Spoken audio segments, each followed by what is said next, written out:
అభివృద్ధికి నోచుకోలేని శిథిలావస్థకు చేరుకున్న జటాధ్వర స్వామి శివాలయం దేవస్థానం బేతంచెర్ల పట్టణంలోని బనగానపల్లి ప్రధాన రహదారిలో వెలిసిన శ్రీ జటాధార స్వామి శివాలయం శిథిలావస్థకు చేరుతుంది అని భక్తులు ఆవేదన వ్యక్తం చెందుతున్నారు.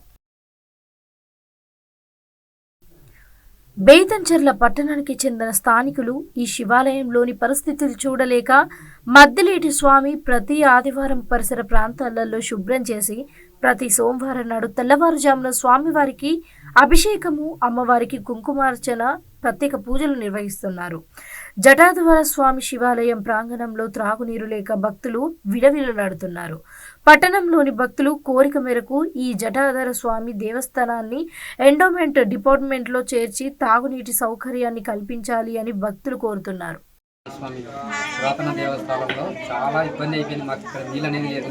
ప్రస్తుతానికి ఇక్కడ బావి ఉంటే దాంట్లో అంతా చెత్త చెదారం విషయాలు నీళ్ళు అంతకుముందు మేము బాగా వాడుకుంటుంది, తాగుకుంటుంది.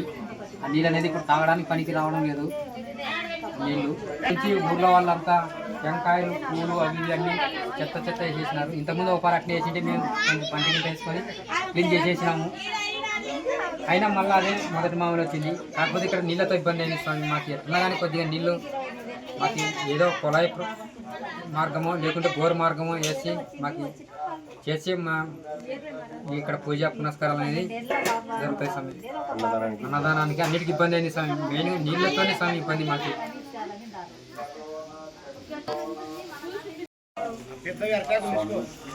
ఇప్పుడు ఇక్కడ జటాధర స్వామి ప్రతి సోమవారం కానీ రోజు దీపారాధన కానీ చేయడం జరుగుతుంది. ఈ దేవస్థానానికి ఎటువంటి సహకారాలు ఈ అందించడం లేదు, ఎవరేం లేదు. ఒక భక్తుడు నన్ను మహానుభావుడు మద్దిలేటి స్వామి విన పేరు. ప్రతి సోమవారం ఇక్కడికి వచ్చి పూజ చేసుకొని కార్యక్రమానికి అన్నదాన కార్యక్రమం ప్రతి సోమవారం ప్రతి సోమవారం అన్నదాన కార్యక్రమం చేస్తాడు. కనుక ఇతనుకు ఈ గుడి నిర్మాణానికి కానీ ఈ సౌకర్యాలకు కానీ దీప నైవేద్యాలకు కానీ ఇంకా ఎండోమెంట్ వాళ్ళు ఏదైనా సహకారం చేయాలని వారిని మేము మనస్ఫూర్తిగా కోరుకుంటున్నాం.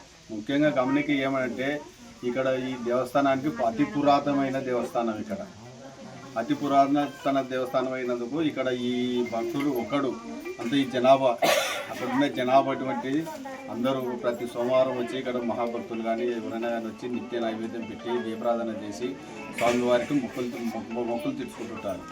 కనుక ఈ ఎండోమెంట్ వారు ఈ గుడికి నిర్మాణానికి కానీ ఇక్కడ వసతి కానీ నీళ్ళ వసతి కానీ ఊరు వసతి కానీ ఏదైనా కల్పించాలని వాళ్ళని మేము మనస్ఫూర్తిగా ఈ దేవస్థానం తరఫున మేము కోరుకుంటున్నాం.